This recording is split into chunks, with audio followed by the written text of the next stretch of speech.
so they saw no use for oracles or prophecies. In short, you could not create a race less sympathetic to an attractive, multi-talented god like me. And believe me, Ares had tried. Those 18th century Hessian mercenaries he cooked up? Ugh. George Washington and I had the worst time with them. "Leo," I said, "activate the dragon." "I just put him into sleep cycle." "Hurry!" Leo fumbled with the suitcase's buttons. Nothing happened. "I told you, man. Even if Festus weren't malfunctioning, he's really hard to wake up once he's asleep." Wonderful, I thought. Calypso hunched over her broken hand, muttering Minoan obscenities. Leo shivered in his underwear. And I was Lester. On top of all that, instead of facing our enemies with a large fire-breathing automaton, we would now have to face them with a barely portable piece of metal luggage. I wheeled on the Blemii. "Begone, foul Nanette!" I tried to muster my old godly wrath voice. "Lay hands upon my divine person again, and you shall be destroyed!" Back when I was a god, that threat would have been enough to make entire armies wet their camouflage pants.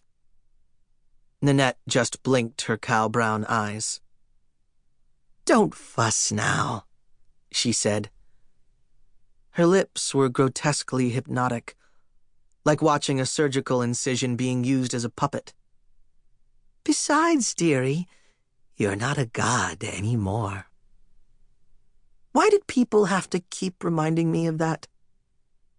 More locals converged on our position. 2 police officers trotted down the steps of the State House.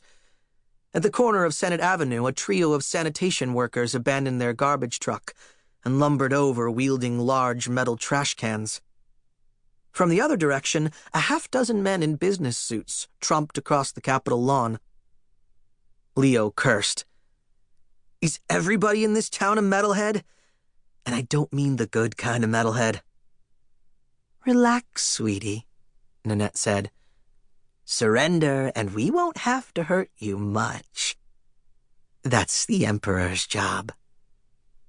Despite her broken hand, Calypso apparently didn't feel like surrendering.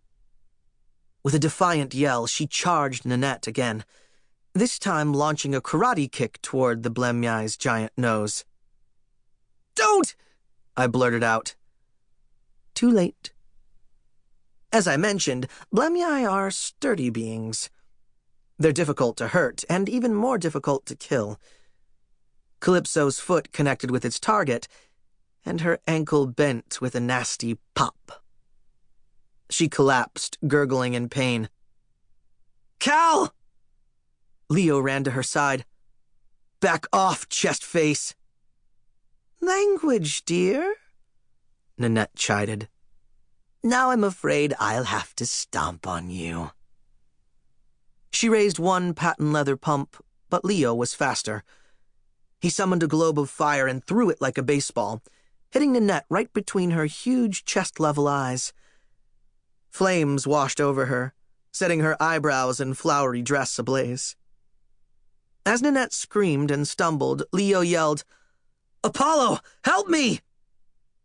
I realized I'd been standing there, frozen in shock.